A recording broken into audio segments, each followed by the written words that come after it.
সামান্য দুনিয়ার এই শাস্তি, দুনিয়ার এই ছাত্র জনতার আন্দোলন দেখে যে ব্যক্তি হেলিকপ্টার নিয়ে পালাতে পারে, কিয়ামতের ময়দানে হেলিকপ্টার আছে।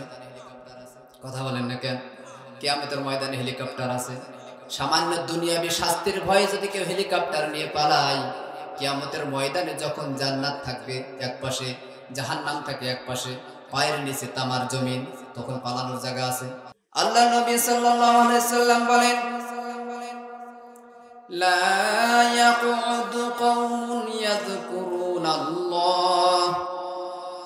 ইল্লা হাফাতুহুমুল মালাইকা ওয়া গাশিয়াতুহুমুর রাহমাহ ওয়া নাযালাত আলাইহিমুস সাকিনাহ ওয়া যাকারাহুমুল্লাহু ফী মান ইনদা।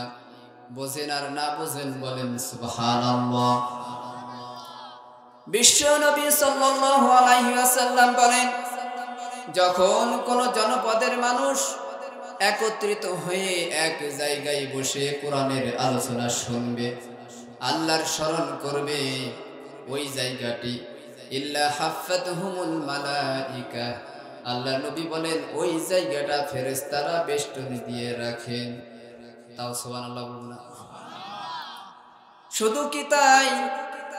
আল্লাহর নবী সাল্লাল্লাহু আলাইহি ওয়াসাল্লাম বলেন, ওয়া গাশিয়াতুহুমুর রাহমাহ, এই বাগানের মধ্যে যে মানুষগুলো অবস্থান করবে, যতক্ষণ পর্যন্ত অবস্থান করবে, যত সময় পর্যন্ত এখানে কোরআনের আলোচনা চলতে থাকবে, তত সময় পর্যন্ত আসমান থেকে এই বান্দাদের উপরে অনবরত রহমত নাজিল হতে থাকবে। বিশ্বাস হয় আপনাদের? শুধু কি তাই? আল্লাহ নবী সাল্লাল্লাহু আলাইহি ওয়াসাল্লাম বলেন, ওয়া নাযালাত আলাইহিমুস সাকিনাহ, এই মধ্যে, এই মাঠের মধ্যে, এই জায়গার মধ্যে যে মানুষগুলো উপস্থিত থাকবে, যারা শেষ পর্যন্ত কোরআনের আলোচনা শুনবে, সেই মানুষগুলোর উপরে আল্লাহ রাব্বুল আলামিন তাদের হৃদয়ে সাকিনা নাজিল করে দেন। সুবহানাল্লাহ।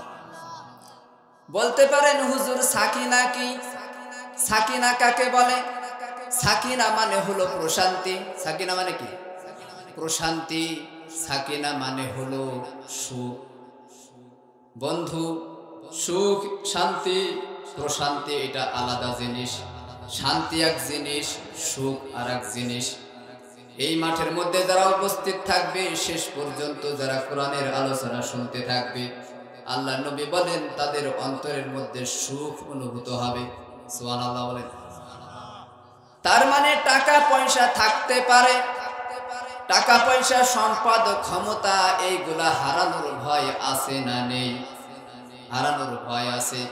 এইগুলো থাকলেই মানুষের শান্তি আসে না।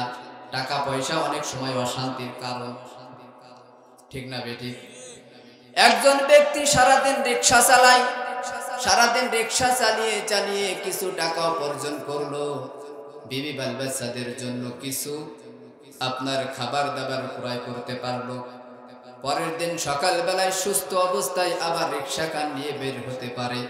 ওই ব্যক্তিটা সারা রাত একটা প্রশান্তির ঘুম দিতে পারে। ঠিক না বেটি?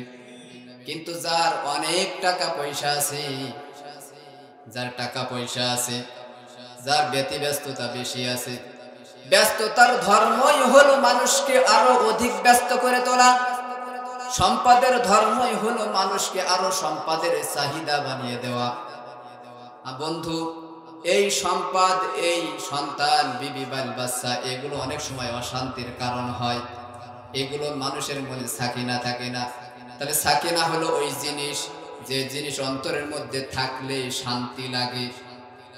কথা বোঝা যায়? শুধু কি তাই? আল্লাহ নবী সাল্লাল্লাহু আলাইহি ওয়াসাল্লাম বলেন, ওয়া যাকারাহুমুল্লাহু ফী মান ইনদা, এই মাঠের মধ্যে যে মানুষগুলো উপস্থিত থেকে কোরআন শুনতে থাকবে, আল্লাহ নবী বলেন আল্লাহ রাব্বুল আলামিনের আরশের পাশে যে ফেরেশতাগুলো থাকে, আরশ বহনকারী ফেরেশতা, আল্লাহর পাশে যে ফেরেশতাগুলো থাকে, তাদের সামনে এই বান্দাদের মান সম্মান নিয়ে আল্লাহ রাব্বুল আলামিন আলোচনা করতে থাকে। তাও সুবহানাল্লাহ বলুন না।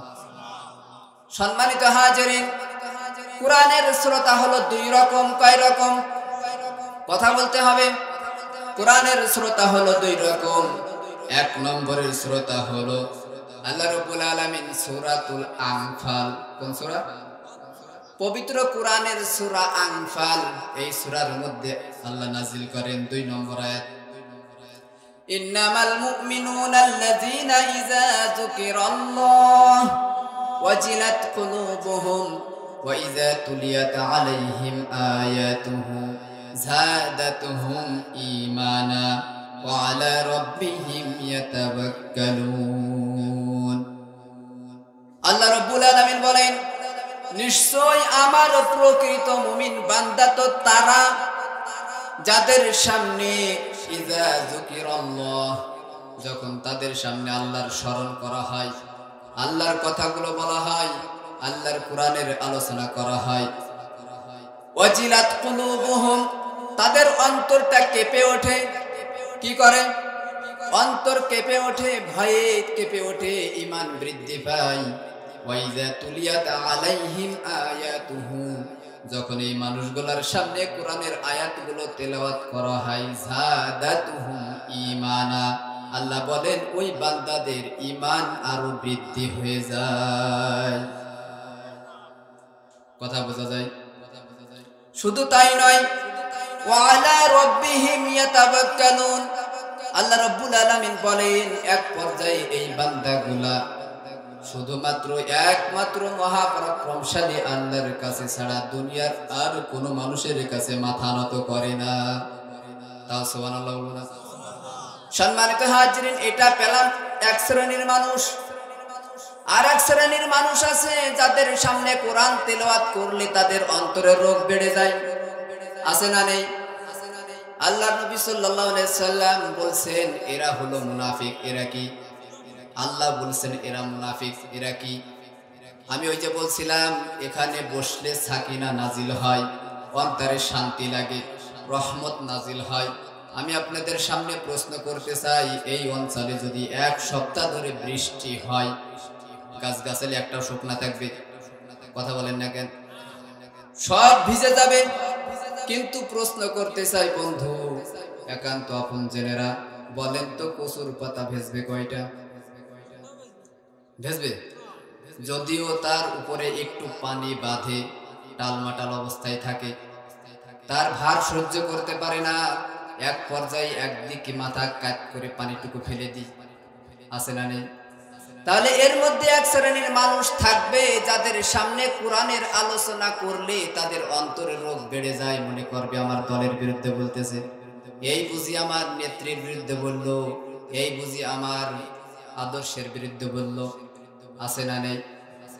আল্লাহ রাব্বুল আলামিন বলেন, وَإِذَا قِيلَ لَهُمْ تَعَالَوْا إِلَى مَا أَنزَلَ اللَّهُ وَإِلَى الرَّسُولِ رَأَيْتَ الْمُنَافِقِينَ يَصُدُّونَ عَنكَ صُدُودًا।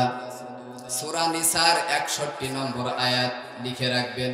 আমি একটা কথাও আমার গাটি থেকে বলবো না, আমার পকেটের কথা একটা বলবো না, আমার আব্বার সামনে বসে আছে, আমার আব্বার শেখানো কথাও একটা বলবো না।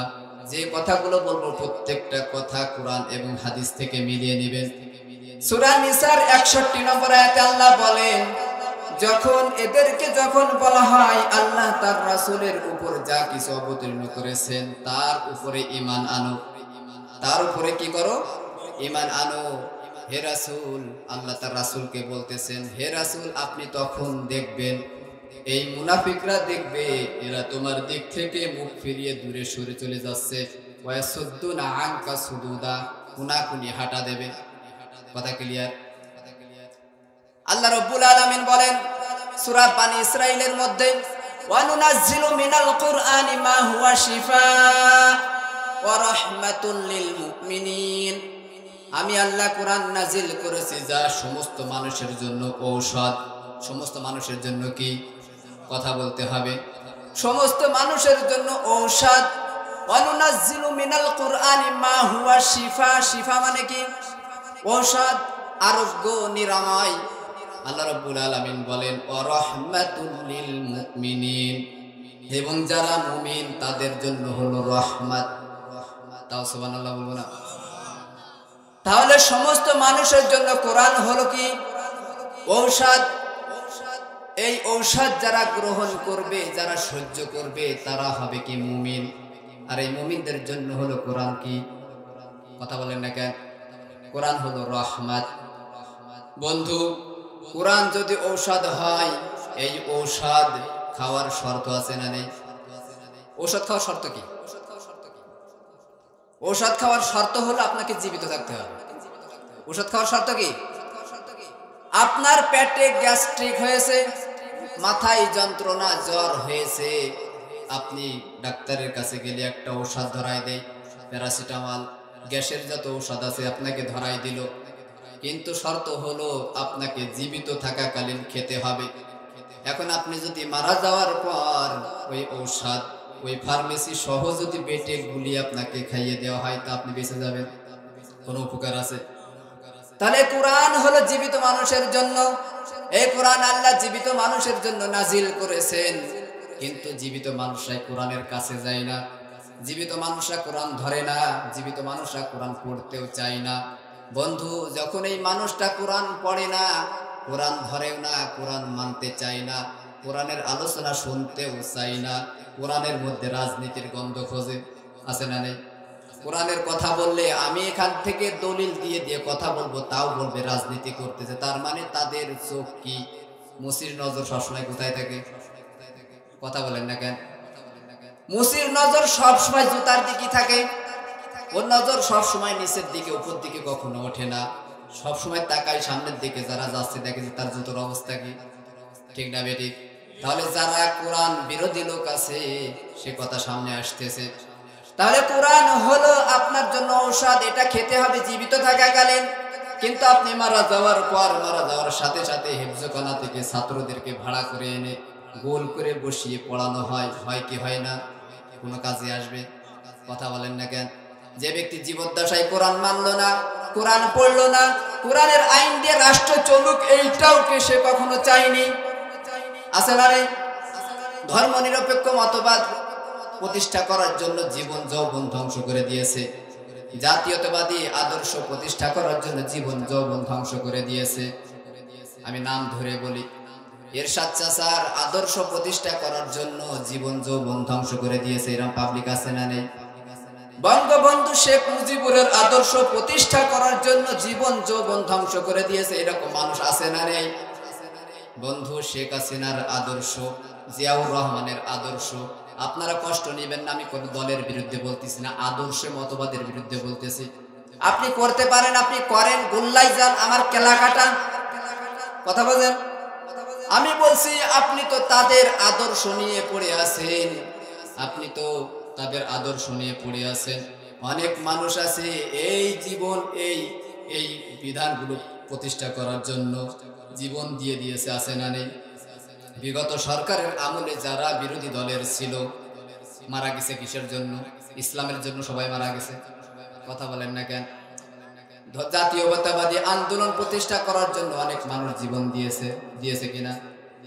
আল্লাহ রাব্বুল আলামিন বলেন, আল্লাযিনা আমানু ইউকাতিলুনা ফি সাবিলিল্লাহ, আল্লাযিনা আমানু ইউকাতিলুনা ফি সাবিলিল্লাহ, যারা ঈমানদার, যারা ঈমান এনেছে, তাদের লড়াই চলবে আল্লাহর রাস্তায়, সুবহানাল্লাহ বলেন। ওয়াল্লাযিনা কাফারু ইউকাতিলুনা ফি সাবিলিত তাগুত, পক্ষান্তরে যারা বেঈমান মুনাফিক, তাদের জীবন যৌবন সবকিছু তাগুত প্রতিষ্ঠা করার জন্য ধ্বংস করে দিয়েছে। কথা বোঝা যায়?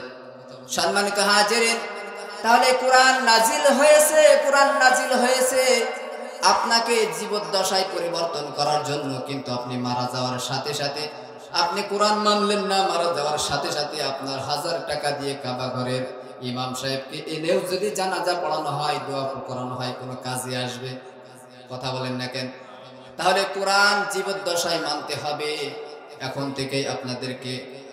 থেকেই আপনাদেরকে একটা মতের উপরে আসতে হবে যে কোরআন মানতে চাই, পারা যাবে তো ইনশাআল্লাহ? সম্মানিত হাজিরিন, তাহলে কোরআন হলো মানুষের জন্য রহমত, মুমিন মানুষের জন্য ঔষধ, আর মুমিনদের জন্য হলো কি? রহমত। ওয়ালা ইয়াজিদুজ জালিমিনা ইল্লা খাসারা, কিন্তু যারা জালেম তাদের জন্য এই কোরআন ক্ষতি ছাড়া আর কিছুই বহন করে আনে না। কথা বোঝা যায়? তার মানে যারা জানেন তারাই কোরআনের মধ্যে সব সময়ের জন্য আপনার এমন কোন দলিল খোঁজে যে হুজুরদের ধরা যায় কিনা, ঠিক না বেটি? তাহলে কোরআনের শ্রোতা হলো দুই রকম। কোরআনের শ্রোতা কয় রকম? এক শ্রেণীর মানুষের সামনে কোরআন তেলাওয়াত করলে তাদের অন্তর কি হয়ে যায়? নরম হয়ে যায়। ওয়াজিলাত কুলুবুহুম, অন্তর কেঁপে ওঠে। আরেক শ্রেণীর মানুষ অন্তর কেঁপে ওঠে যখন তাদের সামনে কোরআন তেলাওয়াত করা হয়, তখন তাদের ঈমান কি যাদাতু ঈমানা, ঈমান আরো বেড়ে যায়। এক পর্যায়ে আল্লাহ ছাড়া কারোর কাছে তারা মাথা নত করে না, কারোর উপরে ভরসা করে না। আর এক শ্রেণীর মানুষ আছে কোরআন শুনলে তাদের অন্তরের রোগ বেড়ে যায়। আছে না নেই? সম্মানিত হাজিরিন, তাহলে আমরা এখানে যারা আছি আমরা কি কোরআনের পক্ষের লোক নাকি বিপক্ষের লোক? কথা বলেন। পক্ষের লোক থাকা যাবে তো ইনশাআল্লাহ? খুব গুরুত্বপূর্ণ কথা বলবো ইনশাআল্লাহ। আর 40 মিনিট সময় আছে, আমি মূল আলোচনায় ঢুকবো। আমি আপনাদের সামনে পবিত্র কোরআনের সূরাতুল আলে ইমরান, সূরার নাম কি? পবিত্র কোরআনের কয় নম্বর সূরা? কথা বলেন। 2 নম্বর না, এটা কি 3 নম্বর সূরা। সূরা ফাতিহা, সূরা বাকারা, আলে ইমরান। তাহলে কয় নম্বর? 3 নম্বর সূরার 102 নম্বর আয়াত তেলাওয়াত করেছে। কত নম্বর? বাংলাদেশে যত রকমের কোরআন শরীফ আছে, যে প্রকাশনের কোরআন শরীফ থাকুক না কেন, প্রত্যেকটা কোরআন শরীফের অর্থ মিলাই নেবেন, রেকর্ড করেন, লিখে নেন। কোরআনের সূরা আলে ইমরানের 102 নম্বর আয়াত। আসুন আল্লাহ কি বলে আয়াতের মধ্যে। আল্লাহ রাব্বুল আলামিন বলেন, ইয়া আইয়ুহাল্লাযীনা আমানুত্তাকুল্লাহ হাক্কা তুকাতিহি ওয়া লা তামুতুন্না ইল্লা ওয়া আনতুম মুসলিমুন। আল্লাহু আকবার। আল্লাহ রাব্বুল আলামিন বলেন, ওহে যারা ঈমানের দাবিদার। কিদার? আমরা ঈমানদার না ঈমানের দাবিদার? কথা বোঝেন? আমরা ঈমানদার না ঈমানের দাবিদার? হ্যাঁ, আমরা ঈমানের দাবিদার। আমরা মুখে মুখে ঈমানদার বোঝানোর চেষ্টা করি, সিরাতে সূরাতে ঈমানদার বোঝানোর চেষ্টা করি, কিন্তু আল্লাহ বললেন এদের মধ্যে মুনাফিকি আছে, মুনাফিকি আছে। ঈমানদার, মাথায় রাখবেন, ঈমানদার হলে কি কি করা লাগে। সম্মানিত হাজিরিন, তাহলে আমরা ঈমানদার। ওয়ামিনান নাসি মান ইয়াকুলু আমান্না বিল্লাহি ওয়া বিল ইয়াউমিল আখির ওয়া মা হুম বিমুমিনিন। সূরা বাকারার মধ্যে আল্লাহ বলেন, মানুষের মধ্যে এমন কিছু মানুষ আছে যারা এই মর্মে দাবি করে যে আমরা ঈমান আনছি। এটা আমার কথা। তারা দাবি করে যে আমরা ঈমান আনছি। ওয়া বিল ইয়াউমিল আখির, পরকালের প্রতি আমাদের বিশ্বাস আছে। আল্লাহ বলেন, ওয়া মা হুম বিমুমিনিন, এরা কিন্তু মুমিন না। এরা কি না? এরা মুমিন না। এরা দেখায়, মানুষকে দেখানোর চেষ্টা করে। মাঝে মাঝে শুক্রবারে নামাজ পড়তে আসে, 5 ওয়াক্ত নামাজ পড়ে, ঈদের নামাজও পড়ে, আবার যাকাত দেয়, টাকা থাকলে হজ করে, দান খয়রাত করে। কিন্তু এই মানুষগুলাই আবার তাদের সামনে যখন বলা হয় আল্লাহ লাহুল খালকু ওয়াল আমর, সৃষ্টি যার, আইন চলবে তার, তখন এই মানুষগুলো কান ঝাড়া মেরে ছাগলের মতো আর একদিকে চলে যায়। বোঝাতে পারলাম? এই রোগীর সংখ্যা বেশি না কম? আমাদের মধ্যে এই রোগ আছে না নেই? ওই যে আমাদের ছোট ভাই রাসেল বলছিল যে আমরা আমাদের সব ভালো লাগে, কোরআনের আলোচনা করব সারা রাত, কোনো কথা নেই, তাই না? আমরা নামাজের ফজিলত বর্ণনা করলে আমাদের কোনো সমস্যা নাই, কিন্তু যখনই বলবো আলা লাহুল খালকু ওয়াল আমর, সৃষ্টি যার, আইন চলবে তার, তখনই আমাদের সমস্যা। তখন আমরা বড় পণ্ডিত হয়ে যাই। আমরা মনে করি না, আমরা তো এখন ডিজিটাল যুগের মানুষ, আমাদের প্রিয় নেত্রী আমাদের দেশটিকে ডিজিটালের একেবারে উচ্চ আরো অনেক আমাদের উঠাইছিয়ে চলে গেছে। হ্যাঁ, আমরা এখন এই যুগে কোরআন মানবো কেন? আছে না? আমরা তো মানুষের বিধান তৈরি করতে পারি। আমাদেরকে সৃষ্টি করলেন আল্লাহ, আসমান জমিন বানালেন আল্লাহ, কোরআন নাজিল করলেন আল্লাহ, আমাদের বুদ্ধি দিলেন আল্লাহ। আর আমরা কিভাবে চলবো এটাকে আমরা তৈরি করবো না আল্লাহ তৈরি করে দিবেন? কথা বলেন না কেন? তাহলে এই জায়গায় কি আমরা ঈমানদার না ঈমানের দাবিদার বলেন তো? আমরা হলাম ঈমানের দাবিদার। আল্লাহ বলেন, হে ঈমানদারেরা, ইত্তাকুল্লাহ, তোমরা আল্লাহকে ভয় করো। কাকে ভয় করো? আল্লাহকে ভয় করার কথা কে বলছেন? কে বলছেন? আমাদের আল্লাহর ভয় আছে? কথা বলেন না কেন? আছে? নেই? আল্লাহর ভয় মোটেই নেই, তারও একটা কারণ আছে। তার মানে আল্লাহর পরিচয় আমাদের জানা নেই। আল্লাহর পরিচয় জানা নেই। বন্ধু, আমি আপনাদেরকে যদি একটু উদাহরণ দিই, চেয়ারম্যান যত বড় তার হুকুমও তত বড়, ঠিক না বেড়ে? নেতা যত বড় তার চেয়ার যত বড়, তার পাওয়ারও তত বড়। কথা বোঝা যায়? রাষ্ট্রপতি যত বড় তার পাওয়ারও তত বড়, প্রধানমন্ত্রী যত বড় তার পাওয়ারও তত বড়, ঠিক না বেটে? একটা কথায় আইন হয়ে যায়। তাহলে এই প্রধানমন্ত্রীর সম্পর্কে আমাদের ধারণা আছে না নেই? কথা বলেন না কেন? আছে। রাষ্ট্রপতির সম্পর্কে আমাদের ধারণা আছে, কিন্তু আল্লাহ সম্পর্কে আমাদের ধারণা নেই। তার মানে আল্লাহকে আমরা চিনি না। আমি আপনাদেরকে একটা উদাহরণ দিতে চাই, একটা মাত্র উদাহরণ। এটা কামারগঞ্জ সরকারি প্রাথমিক বিদ্যালয়ের মাঠ, এখানে মাহফিল হচ্ছে। এই মাহফিলের যিনি সভাপতি, তিনি স্টেজে বসে আছেন। মনে করেন বন্ধু, এখানে আসছে যশোরের জেলা প্রশাসক। কে আসছেন? জেলা প্রশাসক। বাংলায় বললে অনেকেই চেনে না, ডিসি। ডিসি কথা বলেননি? ডিসি আসছেন। ডিসি সাহেব এসে ওই যে সুড়ঙ্গ পথের মাঝখানে বসে আছেন, দাঁড়িয়ে আছেন। ওনার কান বক্তা রাষ্ট্রবিরোধী কোনো কথা বলে কিনা, রাষ্ট্রবিরোধী কোনো কথা বলে না কিনা, উনি দাঁড়িয়ে কান খাড়া করে শুনতেছেন বন্ধু। কিন্তু ওই দূর থেকে, আপনার অনেক দূর থেকে, 2-3 ইউনিয়ন দূর থেকে একটা লোক ভ্যান চালিয়ে আসছেন, মুরব্বী মানুষ, কিছু মানুষদেরকে নিয়ে আসছেন এই ওয়াজ শোনার জন্য। কিন্তু উনি এসে দেখলেন বিশাল এক আজদাহা রাস্তার মাঝখানে দাঁড়িয়ে আছেন, পিছন থেকে ক্রিং ক্রিং করে বেল দেয়, কিন্তু ওই লোক কি শোনেই না। তার মানে ওনার কান তো রয়েছে স্টেজের দিকে, মাহফিলের। হুজুর কি বলে?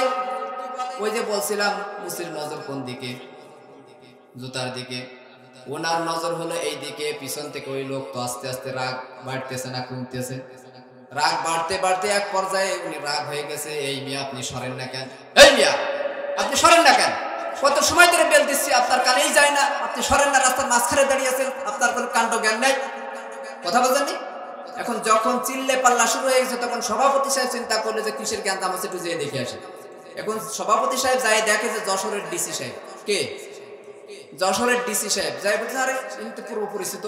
যাই বলতেছে, আরে ডিসি সাহেব আপনি এখানে কেন? আপনি এখানে দাঁড়াইছেন কেন? আসেন আসেন, চলেন, আপনি স্টেজে চলেন, আপ্যায়ন করি আপনার। আচ্ছা, যখন বলেছে এই লোকটা কি ডিসি, আচ্ছা পিছনে যে ভ্যানালা দাঁড়িয়েছিল তখন সে কি বলেন তো? এসি। কথা বলেন না কেন? সে কি হয়ে গেছে? এখন আমি আপনাদেরকে প্রশ্ন করি, এত সময় ডিসি সাহেবকে না চেনার কারণে যা ইচ্ছা তাই বলে গালি দিয়েছে, ঠিক না বেঠিক? কোনো পাত্তাই দেয়নি। যখন সে শুনলো এই হলো যশোরের ডিসি, তখন সাথে সাথে পুরাই এসি, ঠিক না বেঠিক? এখন আমি আপনাদের কাছে প্রশ্ন করতে চাই বন্ধু, এখন ওই ডিসি সাহেব যদি বলে, এই মিয়া এত সময় তো খুব ফটর ফটর করছিল, এবার কান ধর, কান ধরবে কিনা? শুধু কি কান ধরবে না, বাকিটাও সেরে ফেলে দেবে? কথা বলেন না কেন? আমি আপনাদেরকে হাসির খোরাক দেইনি।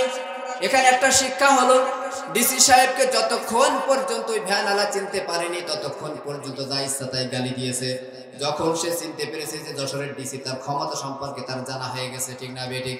এই কারণে সে কান ধরতে বলে শুধু কান ধরবে না, বাকিটাও সেরে ফেলে দেবে।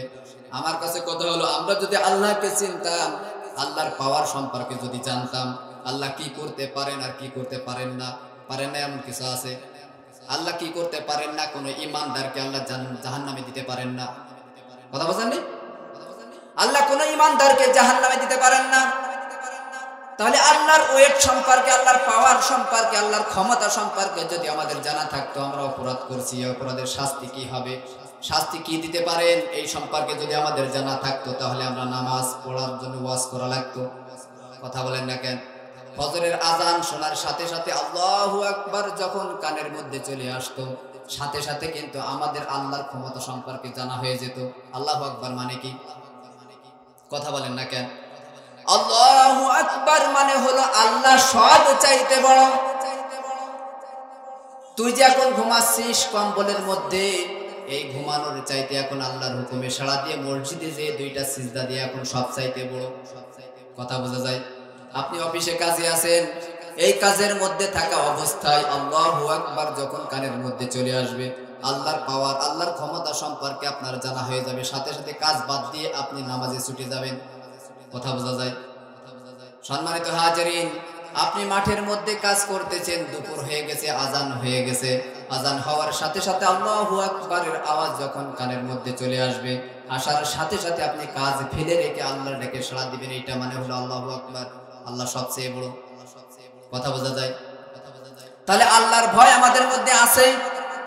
কথা বলেন না কেন? আল্লাহর ভয় আমাদের নেই। যতটুকুন আছে, ওই যে বলছিলাম, দাই সারার মতো তাই রে নাই রে কুষ্ঠার ফেসো, গান শোনাতে সামনে বসো। কথা বোঝেন না? আমাদের এক উস্তাদ বলতেন যে তাই রে নাই কুষ্ঠার ফেসো, হ্যাঁ, গান শোনাতে কি সামনে বসো। আরো এর নিচেও যাওয়া যায়, যে কোন রকম ওইটা ধর আইলটা পার হয়ে আছে, এরকম অবস্থা আমাদের। আমরা কোন রকম শুধুমাত্র মুসলমানিত্ব পরিচয় দেওয়ার জন্য কোন রকম মাঝে মাঝে একটু নামাজে যায়, ঠিক না বেটি? শুক্রবারে নামাজ না পড়লে নয়। ওই যে একটা কথা প্রচলিত আছে যে যদি পরপর 3 জুমা যদি কেউ জুমার নামাজ কাজা করে ফেলে, নামাজ না পড়ে, তাহলে সে কাফের হয়ে যায়। মাঝখানে সে কি করতেছে? জুমার নামাজ কি? জুমার নামাজের গুরুত্ব বেশি না জোহরের নামাজের গুরুত্ব বেশি? বলেন তো। হ্যাঁ, জুমার নামাজ যদি আপনার কাজা হয়ে যায়, আপনি কি আবার আলাদাভাবে জুমার নামাজ পড়েন না জোহরের নামাজ পড়েন? জোহরের নামাজ পড়েন না? তাহলে জুমার চাইতেও জোহরের নামাজের গুরুত্ব বেশি, জুমার চাইতেও 5 ওয়াক্ত নামাজের গুরুত্ব বেশি। সেইটার কোনো গুরুত্ব নেই। জুমার দিনে আমরা কি মাঝে মাঝে হাজিরা দিয়ে মনের সান্ত্বনা দিই যে না, আমি মুসলমান আছি। সম্মানিত হাজিরিন, আল্লাহ রাব্বুল আলামিন বলেন ইত্তাকুল্লাহ, তোমরা আল্লাহকে ভয় করো, হাক্কা তুকাতিহি, যেমনি ভাবে ভয় করা উচিত। যেমনি ভাবে ডিসি সাহেবের পরিচয় জানার পরে আমরা ভয় পাই, ঠিক না বেঠিক? নেতার পাওয়ার কত, নেতা কত বড় ক্ষমতার অধিকারী। এই যে গতকাল পত্রিকায় দেখলাম, আমার দেশ পত্রিকায় আসছে, 9 জন তরুণকে ডিবি অফিস থেকে ডেকে নিয়ে 8 মাস তাদেরকে আটকে রাখছিল। 8 মাস পর তাদেরকে নিয়ে যায় ওই যে জাহাজবাড়ি নামক একটা জায়গায় নিয়ে যায়, জঙ্গি নাটক সাজিয়ে তাদেরকে গুলি করে হত্যা করেছে আমাদের কোন এক আমলের এক নেত্রী। কথা বলেন বন্ধু, আমরা জানি তার পাওয়ার কত ছিল, সে পাওয়ার গেল কোথায়? এত পাওয়ার ছিল, মানুষকে মানুষই মনে করতো না। যখন তখন পথে ঘাটে থেকে মানুষদেরকে ধরে নিয়ে যায় জঙ্গি বানিয়ে চালিয়ে দিয়েছে।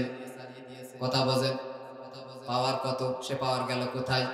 আমি আপনাদেরকে বলতে চাই, কিয়ামতের ময়দানে সামান্য দুনিয়ার এই শাস্তি, দুনিয়ার এই ছাত্র জনতার আন্দোলন দেখে যে ব্যক্তি হেলিকপ্টার নিয়ে পালাতে পারে, কিয়ামতের ময়দানে হেলিকপ্টার আছে। কথা বলেন না কেন? কিয়ামতের ময়দানে হেলিকপ্টার আছে। সামান্য দুনিয়াবী শাস্তির ভয়ে যদি কেউ হেলিকপ্টার নিয়ে পালায়, কিয়ামতের ময়দানে যখন জান্নাত থাকবে এক পাশে, জাহান্নাম থাকে এক পাশে, পায়ের নিচে তামার জমিন, তখন পালানোর জায়গা আছে। সম্মানিত হাজিরিন, তাহলে তার পাওয়ার ছিল এত যে তার পাওয়ার সম্পর্কে আমাদের ধারণা ছিল, এই কারণে আমরা থরথর করে কাঁপতাম। আমাদের যদি বলতো কান ধর, আমরা বাকিটাও সেরে ফেলে দিতাম, ঠিক না বেঠিক? সম্মানিত হাজিরিন, তাহলে আল্লাহকে ভয় পেতে হবে যেমনি ভাবে ভয় করা উচিত। আল্লাহর পাওয়ার যত বড়, আল্লাহর ক্ষমতা যত বড়, আল্লাহ কি করতে পারেন? আল্লাহ শাস্তি দিতে পারেন।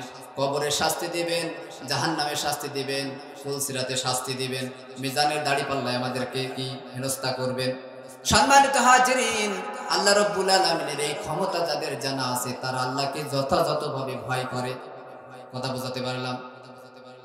আল্লাহ বলছেন ওয়ালা তামুতুন্না ইল্লা ওয়া আনতুম মুসলিমুন, এবং তোমরা মৃত্যুবরণ করো না ইল্লা ব্যতীত ওয়া আনতুম মুসলিমুন, মুসলমান না হয়ে মৃত্যুবরণ করো না। এটা কার কথা? আল্লাহর কথা।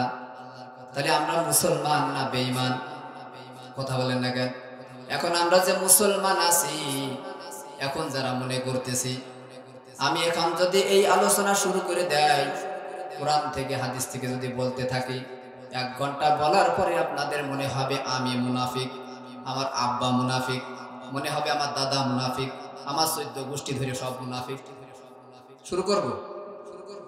আল্লাহ রাব্বুল আলামিন বলেন ওয়ালা তামুতুন্না ইল্লা ওয়া আনতুম মুসলিমুন, যে তোমরা মুসলমান না হয়ে মৃত্যুবরণ করো না। এখন আপনারা বলেন মুসলমান কাকে বলে? মুসলমান কাকে বলে? আগে বলেন ইসলাম মানে কি? কথা বলেন। ইসলাম মানে শান্তি। এটা হলো সবচাইতে বড় ভুল ধারণা, সবচাইতে বড় মিথ্যে কথা। এটা কি? এটা যে ভুল ধারণা। আপনি সার্চ দিবেন গুগলে যে ইসলাম মানে কি, দেখবেন 2টা অপশন আসবে, একটা হলো শান্তি আর একটা হলো কি আত্মসমর্পণ করা। একটা কি? আত্মসমর্পণ করা। সিন লাম মিম 3টে শব্দ মিলে হয় সিলমুন। সিলমুন মূল ধাতু থেকে আসছে, এর নাম হলো, এর মানে হলো শান্তি। আর একটা আছে কি আত্মসমর্পণ করা। তাহলে এই যারা এই 2টা শব্দের কম্বিনেশন যারা করেছেন, 2টা শব্দকে এক যারা করেছেন, তারা এর অর্থ করেছেন সংক্ষেপে ইসলাম হলো শান্তি প্রতিষ্ঠার উদ্দেশ্যে এক ও অদ্বিতীয় আল্লাহের কাছে আত্মসমর্পণ করা। ইসলাম মানে কি? ইসলাম মানে হলো শান্তি প্রতিষ্ঠার উদ্দেশ্যে। কি প্রতিষ্ঠা? সমাজে, রাষ্ট্রে, বিশ্বে প্রত্যেকটা জায়গায় শান্তি প্রতিষ্ঠার উদ্দেশ্যে একমাত্র অদ্বিতীয় আল্লাহ রাব্বুল আলামিনের কাছে আত্মসমর্পণ করার নাম হলো ইসলাম। আর যে ব্যক্তি আত্মসমর্পণ করবে সে হলো মুসলিম। সে কি? মুসলিম। এখন আমাদের আত্মসমর্পণ আছে কি নেই এই সম্পর্কে আলোচনা হবে, যে আমাদের আল্লাহর কাছে আত্মসমর্পণ আমাদের আছে কি নেই। আচ্ছা, মুসলমানরা স্বাধীন না পরাধীন? কথা বলেন। মুসলমানরা কি? হ্যাঁ, স্বাধীন।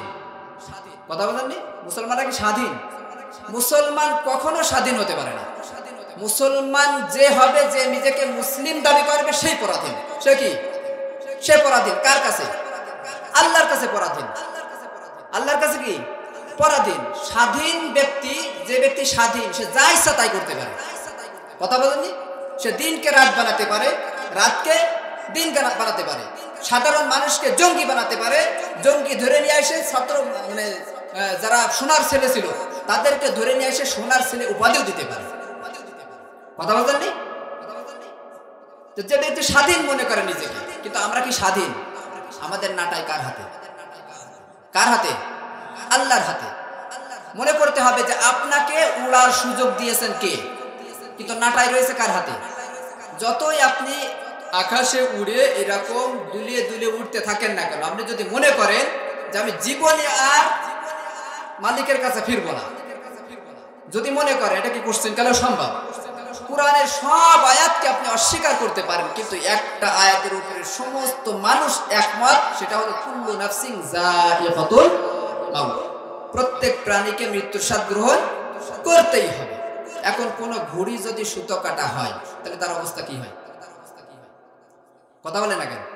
তার অবস্থা কি হয়? তার অস্তিত্ব থাকবে? কথা বলেন। আমি আরো একটু ক্লিয়ার করি।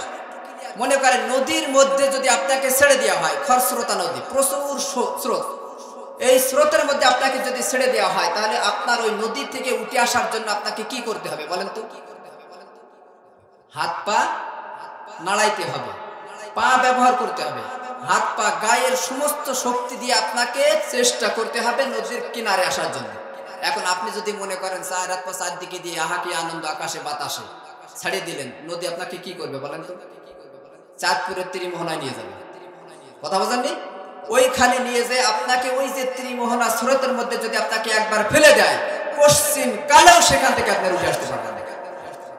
বুঝাতে পারলাম? তাহলে আমরা জাহিলিয়াতের স্রোতের মধ্যে আমাদেরকে ছেড়ে দেওয়া হয়েছে, কিন্তু নাটাই রয়েছে কার হাতে? এইখান থেকে বেঁচে ফেরার জন্য, এইখান থেকে গা বাঁচানোর জন্য, ওই যে বলছিলাম হাক্কা তুকাতিহি, যে তোমরা আল্লাহকে ভয় করো। তাকওয়া, তাকওয়া, তাকওয়া মানে কি? তাকওয়া মানে কি?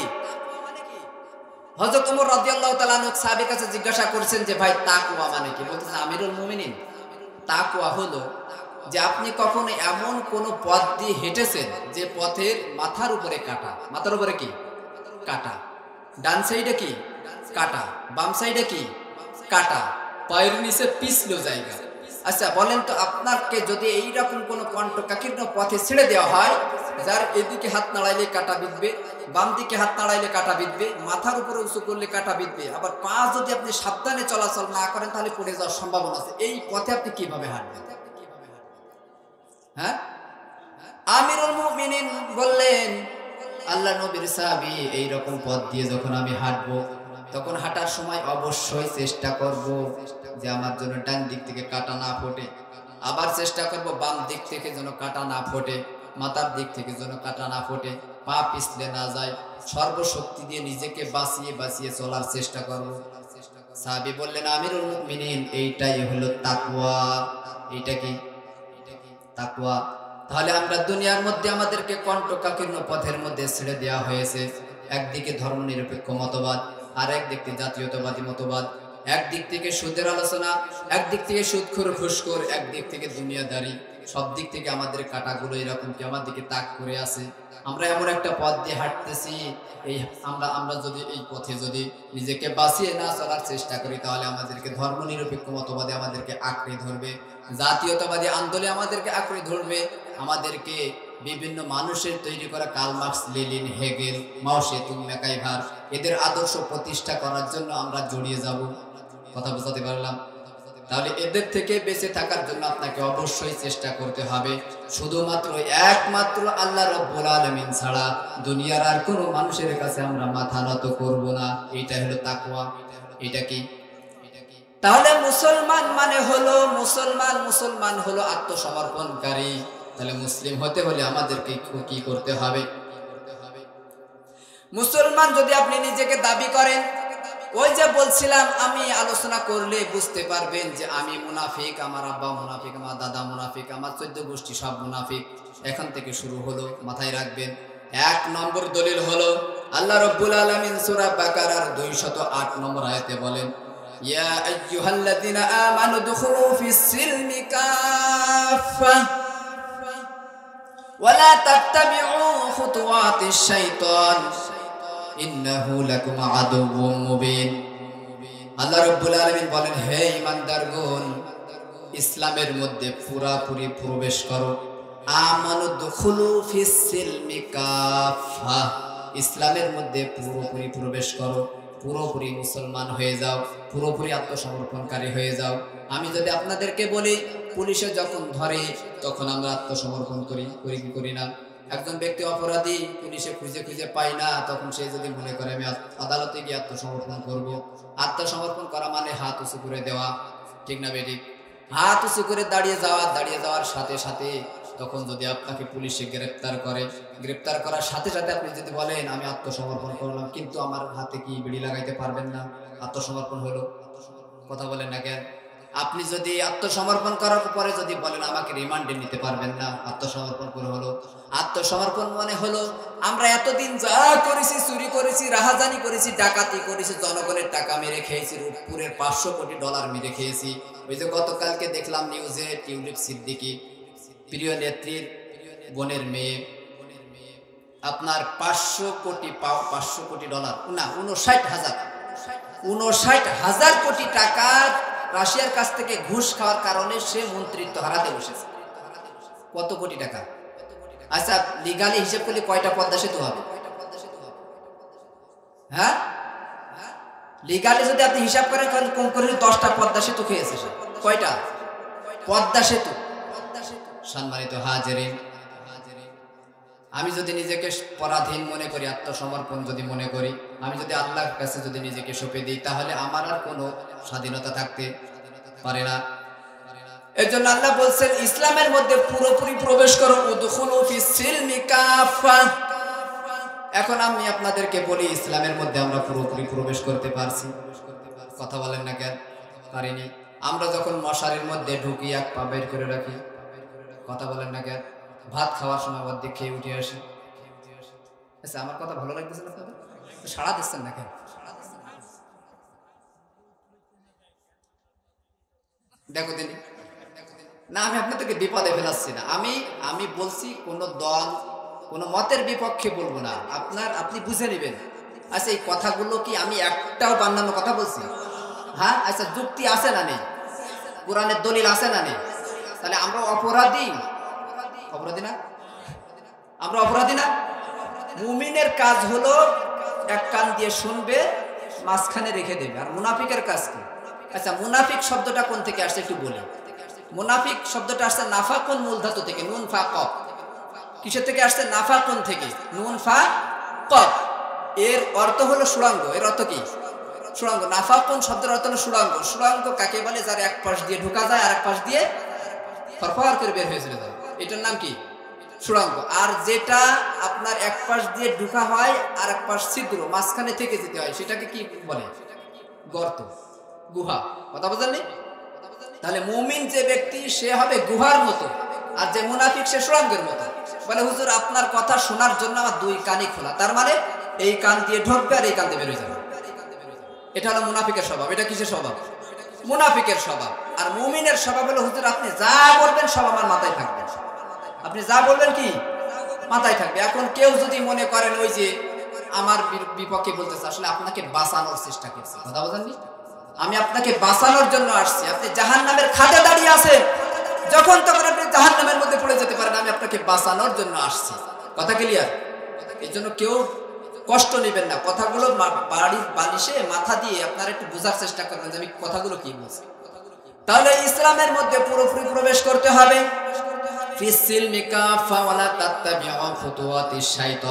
এবং শয়তানের পদাঙ্ক অনুসরণ করা যাবে না। শয়তান কয় রকম? কথা বলেন না কেন? শয়তান কয় রকম? আল্লাহ, শয়তান হলো দুই রকম। কয় রকম? ওই যে সূরা নাসের শেষে আছে মিনাল জিন্নাতি ওয়ান নাস। জিন্নাতি মানে হলো জিন, নাস মানে কি? মানুষ। তার মানে প্রথমে আমরা বলে আসছি আল্লাহ আমরা শয়তানের আশ্রয় চাচ্ছি, শয়তানের কাছ থেকে তোমার কাছে আশ্রয় চাচ্ছি। সে শয়তান জিনের মধ্যে থেকে হোক অথবা মানুষের মধ্যে থেকে হোক। তাহলে শয়তান মানুষের মধ্যেও আছে, জিনের মধ্যেও আছে না নেই? জিন শয়তান মানুষকে খারাপ কাজ করার জন্য প্ররোচনা দিয়েই বসে যায় আর সামনের দিকে আগায় না, কিন্তু মানুষ শয়তান মানুষকে খারাপ কাজ করতে বাধ্য করে। কথা বুঝলেন? মানুষ শয়তান। তাহলে জিন শয়তান বড় না মানুষ শয়তান বড়? আমরা অনেক সময় বলি রমজান মাসে নাকি শয়তান বান্দা থাকে, তারপরে মানুষ শয়তানি করে কেন? বলে না অনেক সময়? আমরাই তো বলি যে রমজান মাসে বলে শয়তান বাধা থাকে, তারপরেও মানুষ নামাজ পড়ে না, রোজা রাখে না, শয়তানি তো করেই যায় কিনা? আচ্ছা, আল্লাহর নবীর এই হাদিস কি মিথ্যা? রমজান মাসে শয়তান বাধা থাকে। এবার আমি আপনাদের কাছে প্রশ্ন করি যে মানুষ ছাত্র কোন সময় উস্তাদের উপরে উঠতে পারে কি পারে না? বলেন তো। আমার কথা মনে হয় বোঝেন? আচ্ছা, ছাত্র উস্তাদের উপরে উঠতে পারে না? পারে না? যোগ্যতা বলে পারে না? শিক্ষার উপর ভিত্তি করে পারে কি পারে না? তাহলে আমাদের 11 মাস শয়তানি আমাদেরকে কি করে? শিক্ষা দেয়। শিক্ষা দিতে দিতে দিতে দিতে আমাদেরকে এমন ডক্টরের ডিগ্রি দিয়ে দেয় যে ওই ডিগ্রিতে আমরা শয়তানের চাইতে বড় শয়তান হয়ে যায়। কথা বলেননি? আমরা উস্তাদের উপরে উঠে যাই, যার কারণে রমজান মাসেও আমাদের শয়তানি কি বন্ধ হয় না। কথা বলেননি? আল্লাহ যে শয়তান বেঁধে রাখে, এটা কোন শয়তান? জিন শয়তান বেঁধে রাখে। মানুষ শয়তান কি বাধার কথা বলা হয়েছে নাকি? তাহলে শয়তান হলো দুই রকম, একটা হলো মানুষ শয়তান আর একটা হলো জিন শয়তান। আল্লাহ বলছেন ওয়ালা তাত্তাবিউ খুতুওয়াতিশ শাইতান, তোমরা শয়তানের পদাঙ্ক অনুসরণ করো না। এটা কার কথা? আল্লাহর কথা। কেননা শয়তান মানুষদেরকে মুরিদ করে ফেলে। ইস্তাহওয়াজা আলাইহিমুশ শাইতানু ফাআনসাহুম যিকরাল্লাহ উলাইকা হিজবুশ শাইতান। সূরা মুজাদালার মধ্যে আল্লাহ বলেন ইস্তাহওয়াজা আলাইহিমুশ শাইতান, শয়তান যাদেরকে বশীভূত করে নিয়েছে, মুরিদ বানিয়ে নিয়েছে, এই শয়তান তাদেরকে আল্লাহ স্মরণ থেকে বিরত রাখে। কি করে? কোন কোন রাজনৈতিক দল আছে নামাজের সময় হলে নামাজের ছুটি দিয়ে দেয়, আছে না নেই? কথা ভালোভাবে বুঝবেন। রাজনৈতিক দল আছে, সভা সমিতি হচ্ছে, মিছিল মিটিং হচ্ছে, আসরের আজান দিয়ে দিয়েছে, সবকিছু বন্ধ করে আগে নামাজ পড়ে, নামাজ পড়তে বাধ্য করে, নামাজ না পড়লে হিসাব নেয়, আছে না নেই? আছে। আবার এমনও রাজনৈতিক দল আছে নামাজ পড়তে দেখলেই আপনাকে ওই দল মনে করে, আছে না নেই? আপনার নামাজের সুযোগ দেই না, নামাজের সুযোগ দেই না। তাহলে এই শয়তান, মানুষ শয়তান যখন মানুষের উপরে চেপে বসে তখন মানুষদেরকে আল্লাহ বিমুখ করে দেয়, নামাজ থেকে ফিরিয়ে নিয়ে আসে। ইসলামী অর্থনীতি থেকে ফেরত নিয়ে আসে, আছে না নেই?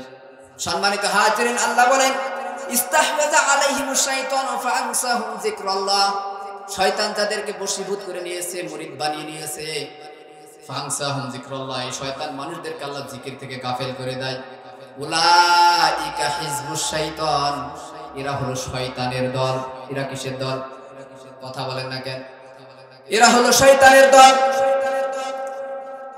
আলা ইন্না হিজবাশ শাইতানি হুমুল খাসিরুন, আলা মানে হলো সাবধান। আল্লাহ সাবধান কোথায় বলেছেন? যেখানে ভয় আছে সেখানে সাবধানের কথা বলা হয়েছে। সাবধান, সাবধান। ইন্না হিজবাশ শাইতানি হুমুল খাসিরুন, নিশ্চয়ই এই শয়তানের দল ক্ষতিগ্রস্ত হয়ে যাবে। এটা কার কথা? ওয়ালা তাত্তাবিউ খুতুওয়াতিশ শাইতান, এই শয়তানের পদাঙ্ক অনুসরণ করো না। ইন্নাহু লাকুম আদুউম মুবিন, আমাকে কোন শয়তান নামক কোন দলের মানুষ আমার মাথার উপরে ভর করেছে কিনা, কোন নেতা ভর করেছে কিনা, ওই নেতা আমাকে জান্নাতের পথ দেখায় নাকি জাহান্নামের পথ দেখায়, আপনাকে হিসেব করতে হবে। এখন বুঝাতে পারলাম? তাহলে এক নম্বরে হলো ইসলামের মধ্যে পুরোপুরি প্রবেশ করতে হবে যদি আপনি মুসলমান দাবি করতে চান, মরার আগে মুসলমান যদি হতে চান। দুই নম্বরে হলো একমুখী হয়ে শুধুমাত্র ইসলামের পথে চলতে হবে। আপনি যদি মুসলমান হন, ওই যে বলছিলাম আত্মসমর্পণ করবেন, আবার বলবেন আমার পায়ে ডান্ডা বেড়ি লাগানো যাবে না, তাহলে হবে? তার মানে আপনাকে একমুখী হয়ে শুধুমাত্র একমাত্র আল্লাহ তাআলার গোলামি করতে হবে। এই কথা কার? আল্লাহ বলেন ফাআকিম ওয়াজহাকা লিদ-দীনি হানিফা, কাজেই তোমরা একনিষ্ঠ হয়ে নিজের চেহারা এই দিনের দিকে স্থির নিবদ্ধ করে দাও। কোন দিনের দিকে? ইসলামের দিকে, কোরআনের দিকে, হাদিসের দিকে, আল্লাহর নবীর দিকে একমুখী হয়ে শুধুমাত্র মহাপরাক্রমশালী আল্লাহর কাছে মাথা নত করতে হবে। এটা কার কথা? আল্লাহ বলছেন তোমরা একমুখী হয়ে ইসলাম মানো। সম্মানিত হাজিরিন, আমি আপনাদেরকে বলি ইন্নী ওয়াজ্জাহতু ওয়াজহিয়া লিল্লাযী ফাতারাস সামাওয়াতি ওয়াল আরদা হানিফা ওয়া মা আনা মিনাল মুশরিকিন। এটা কিসের দোয়া? কথা বলেন। জায়নামাজের দোয়া। এটা কিসের দোয়া? জায়নামাজের দোয়া। এই আপনারা ভুলভাল শিখে রাখছেন। জায়নামাজের দোয়া না, এটা হলো তাওহীদের ঘোষণা। এটা কিসের ঘোষণা? ইন্নী ওয়াজ্জাহতু ওয়াজহিয়া লিল্লাযী ফাতারাস সামাওয়াতি ওয়াল আরদা হানিফা ওয়া মা আনা মিনাল মুশরিকিন, আমি তো একমাত্র ইন্নী ওয়াজ্জাহতু আমার মুখকে ঘুরিয়ে নিলাম, ওয়াজহিয়া সেই দিকে, কার দিকে? আল্লাযী ফাতারাস সামাওয়াতি ওয়াল আরদ, যিনি আসমান এবং জমিনের মালিক। তাও সুবহানাল্লাহ বলবা। ওয়া মা আনা মিনাল মুশরিকিন, ওয়া মা আনা মিনাল মুশরিকিন, এবং আমি মুশরিকদের অন্তর্ভুক্ত নই। এইটাকে আমরা বানিয়ে নিয়েছি জায়নামাজের দোয়া। এটা কোরআনের আয়াত। এটা কিসের আয়াত? সূরা আনআমের মধ্যে আসছে। সূরা আনআমের ৭৯ নম্বর আয়াত। পবিত্র কোরআন খুলে দেখবেন, সূরা আনআমের ৭৯ নম্বর আয়াত আল্লাহ বলছেন ইন্নী ওয়াজ্জাহতু ওয়াজহিয়া লিল্লাযী ফাতারাস সামাওয়াতি ওয়াল আরদা হানিফা ওয়া মা আনা মিনাল মুশরিকিন। এটা কে বলছিলেন জানেন? এটা হযরত ইব্রাহিম আলাইহিস সালাতু ওয়াস সালাম বলছিলেন। কখন বলছিলেন? যখন তিনি দেখলেন তার গোত্র মূর্তি পূজা করে, আল্লাহ ছাড়া আল্লাহর দিক থেকে মুখ ফিরিয়ে নিয়ে তারা নিজেরাই তৈরি করা মূর্তির কাছে মাথা নত করে। এই ঘটনা আপনারা জানেন। যখন সে তাওহীদ মানে আল্লাহকে তালাশ করছিল, তখন সে হঠাৎ করে একদিন ফালাম্মা জান্না আলাইহিল লাইলু রাআ কাওকাবা, অতঃপর যখন রাত তাকে আচ্ছন্ন করে ফেললো, রাত যখন তার সামনে আসলো, তখন সে আকাশে দেখলো একটি তারা, একটি কি? রাআ কাওকাবা। ক্বালা হাযা রাব্বি, তিনি বললেন, ইব্রাহিম আলাইহিস সালাতু ওয়াস সালাম বললেন এইটা মনে হয় আমার রব। এটা কি? হাযা রাব্বি, এটা আমার রব। ফালাম্মা আফালা ক্বালা লা উহিব্বুল আফিলিন, অতঃপর যখন চন্দ্র, যখন ওই আপনার তারকারাজি যখন অস্তমিত হলো, যখন ডুবে গেল, তখন সে বলল যে ডুবে যায়, যে পালিয়ে যায়, যে হারিয়ে যায়, তার অনুসারী আমি না। কথা বোঝা যায়? মিলিয়ে নেবেন। যে ব্যক্তি পালিয়ে যায়, জনগণকে বিপদে ফেলে, নেতাকর্মীদেরকে বিপদে ফেলে পালিয়ে যায়, আমি তার অনুসারী নই।